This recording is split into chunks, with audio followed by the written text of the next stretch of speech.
L'atelier, c'était sur le vieillissement de nos populations, anticipant l'offre de soins pour répondre à ce phénomène.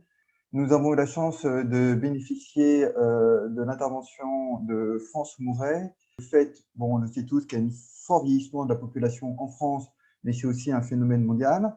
D'ici 50 ans, le taux des personnes âgées de plus de 80 ans aura doublé. D'ici 2025, il y aura 1 million de personnes supplémentaires qui auront plus de 75 ans. Ça correspond au baby boomer. Et vous voyez sur ce diagramme, ce qui est frappant à observer, c'est que l'espérance de vie augmente. Cependant, l'espérance de vie en bonne santé est tout à fait stable. Ce qui veut donc dire que, alors que la médecine évolue, progresse, eh bien, on n'a pas su améliorer l'espérance de vie sans incapacité ou en bonne santé, c'est-à-dire en fait qu'on va vivre plus longtemps avec des incapacités. C'est ce qu'on voit sur le diagramme de droite, où en fait, à 65 ans, une femme aura une espérance de vie de 23 ans, elle ne pourra espérer vivre en bonne santé que pendant 10 ans, et elle va vivre en mauvaise santé pendant 13 années supplémentaires.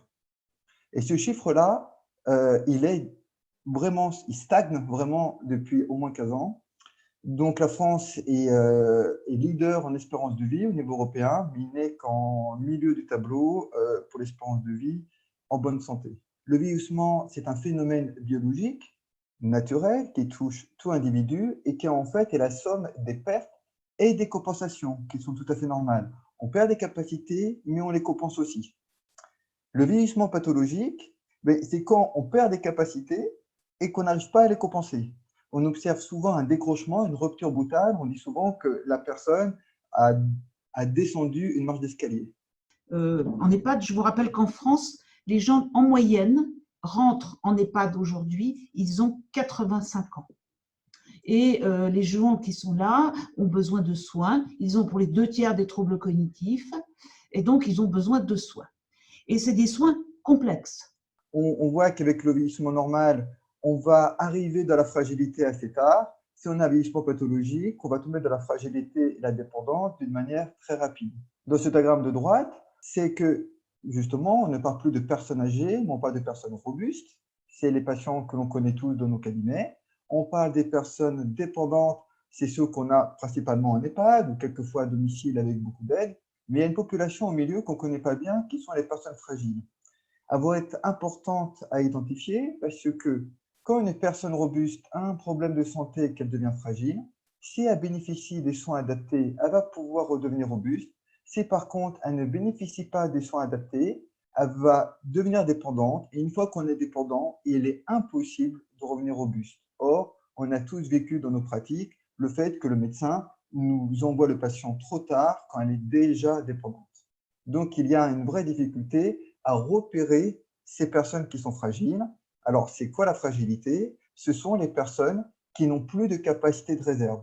C'est celles qui sont toujours au maximum de leur capacité et dès qu'elles ont un problème de santé, elles vont décompenser. L'objectif des kinésithérapeutes, ça va être de repousser la fragilité pour éviter l'entrée en dépendance. L'objectif, c'est bien de mourir de sa belle mort en restant autonome. Donc, le kinésithérapeute, il est là pour améliorer les processus de compensation. Alors, France Mouret nous a bien mis en exergue que notre médecine avait beaucoup progressé et que plus la médecine est au point, plus elle permet de sauver des vies, de traiter des maladies chroniques. Donc, en fait, elle génère beaucoup plus de patients avec des maladies chroniques et donc beaucoup plus de patients avec des incapacités. Comme le vieillissement est un phénomène mondial, l'Organisation mondiale de la santé s'y est beaucoup intéressée, est très active sur ce sujet et a établi un protocole ICOP qui veut dire en français les soins intégrés pour les personnes âgées. Le but, c'est d'adapter le système de soins aux besoins de la population et en particulier prévenir la perte d'autonomie en sollicitant les capacités intrinsèques des personnes. Sur cette diapo, vous pouvez voir l'ensemble des capacités intrinsèques de la personne. Et donc, le kinésithérapeute sera le spécialiste de la locomotion, de se mouvoir, mais évidemment, la fragilité est beaucoup plus large que ça. Il y a le sensoriel, il y a le cognitif, il y a l'humeur, il y a aussi le social. Il faut prendre en compte la personne dans son environnement.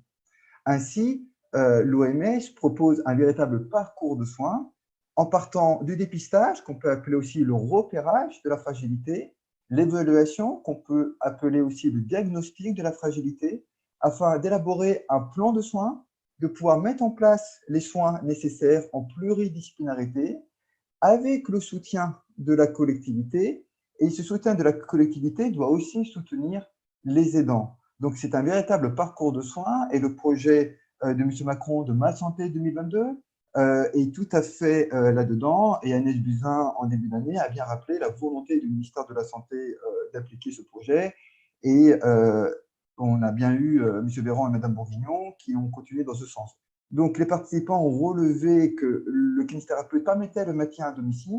Cependant, il était des fois compliqué d'accepter de prendre en charge des pathologies chroniques à long terme. Accepter une personne âgée, ça veut dire qu'on sait qu'on la prend, mais on ne sait pas pendant combien de temps on va la voir. Et si on est déjà un cabinet avec beaucoup d'activités, on a un peu peur d'être débordé d'activités. Autre chose aussi, des fois, comme pour d'autres pathologies chroniques, on peut avoir une crainte qui est de devoir suivre une personne pendant très longtemps. Et des fois, on n'a pas toujours envie de cela. Ergothérapeutes dans mon secteur, il n'y en a pas, et les kinés sont sollicités. Pour le parcours, je crois qu'il faut qu'on se rencontre. Nous avons déjà fait des rencontres avec l'hôpital et avec les gériatres qui avaient une forte demande. Hein. Et leur problème à eux, c'est qu'ils ne trouvent pas de kiné.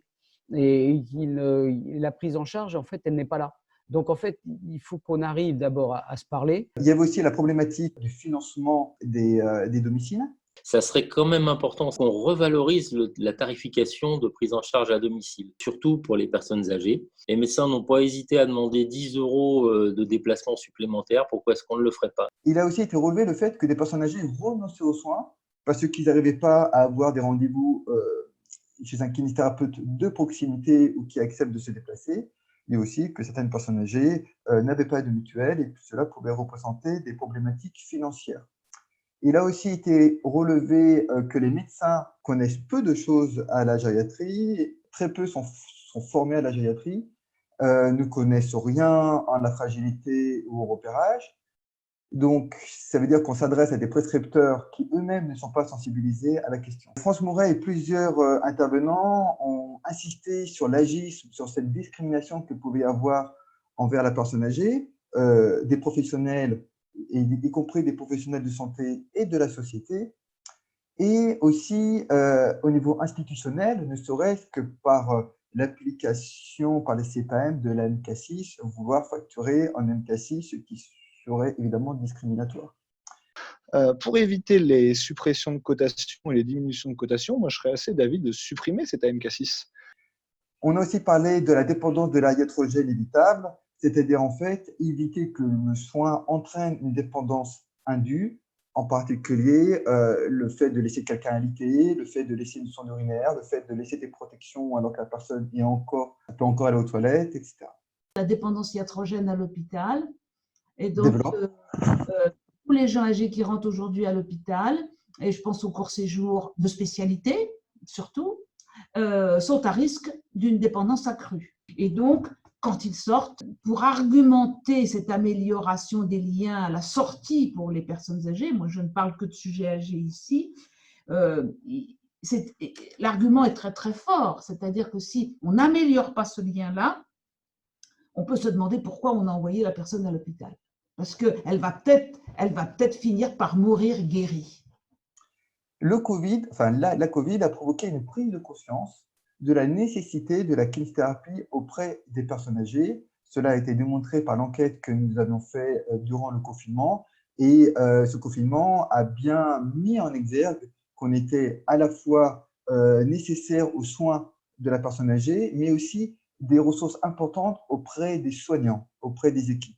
En EHPAD, à certains moments, on avait l'impression que la kinésithérapie, c'était presque un peu comme ça, un peu du luxe, un peu quelque chose, voilà.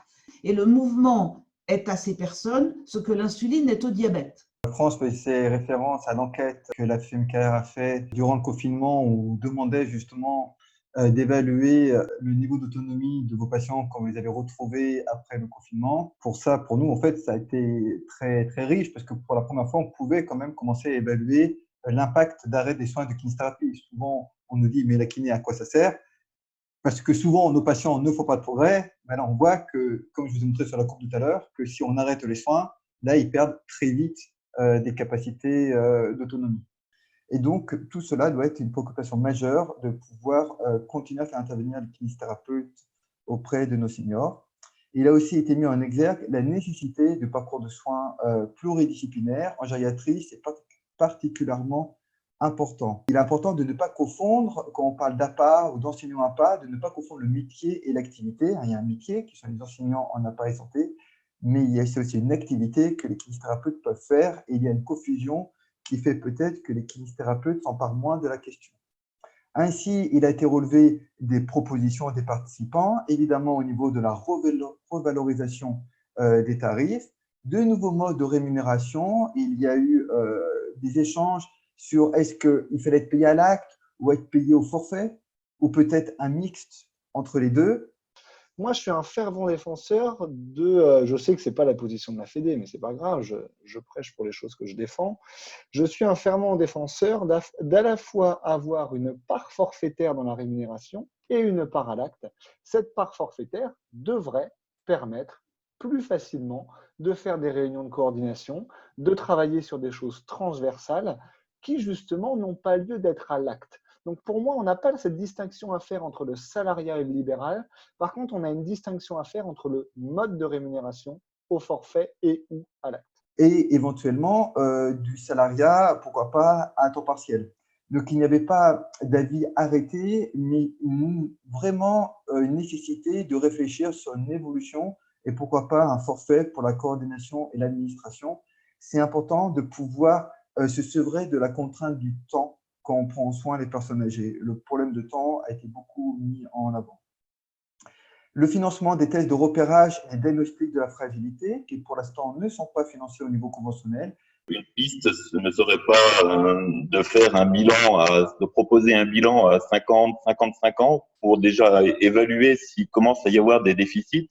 Et pour rappel, les infirmières sont financées au niveau des agences régionales de santé. Aussi proposer des bilans à des âges clés de la vie. Alors, pourquoi pas vers 50, 55 ans, au passage à la retraite, ou est-ce que c'est tout au long de la vie?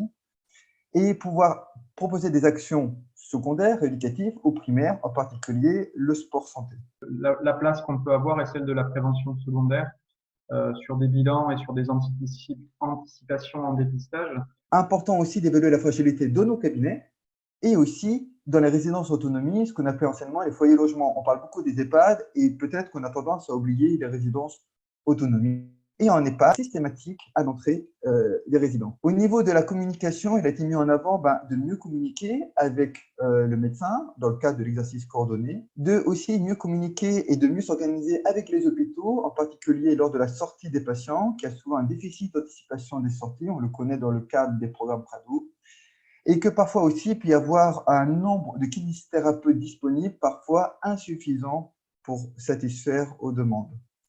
Enfin, ça a aussi traité de la démographie. On s'est dit que justement, nous avions un champ de compétences large que nous n'utilisions pas pleinement et qu'au sein de ce champ de compétences, il y avait une très forte augmentation des besoins en rééducation que souvent nous délaissons parce que nous ne sommes pas assez nombreux. Il a aussi été traité des modèles de contrat et que justement la démographie pourrait être une aide pour pouvoir, pourquoi pas, imposer le contrat type aux EHPAD. On sait très bien que certaines EHPAD n'appliquent pas les contrats types. Il y a aussi la crainte des kinés libéraux à terme d'être exclus des EHPAD, en particulier les EHPAD financés par des groupes privés lucratifs. Et la réforme en cours dans le cadre de la loi autonomie grand âge et du financement de la 5e branche pose des questions puisque les EHPAD demandent à passer en budget global et à gagner en autonomie sur les différentes lignes budgétaires. C'est que ce n'est pas parce qu'un établissement est en dotation globale que l'ensemble du budget est utilisé comme le souhaite la direction. Il y a des enveloppes par catégorie et il y a notamment une catégorie rééducation qui ne permet pas d'être utilisée pour d'autres choses, notamment l'activité physique adaptée qui fait peur à beaucoup, c'est sur un volet animation. Voilà, oui, mais alors là, pour compléter ta réponse, Julien, j'étais au congrès des assises des EHPAD il y a un mois et toutes les fédérations d'EHPAD demandaient justement à gagner en autonomie sur la gestion de ces lignes budgétaires, à pouvoir passer d'une ligne à une autre. France Mouret a, au cours des débats, dit cette phrase qui me paraît assez bien résumer la chose. Le mouvement est au résident en EHPAD ce que l'insuline est au diabétique. C'est-à-dire que quand on l'arrête, ça ne va plus. Merci à vous.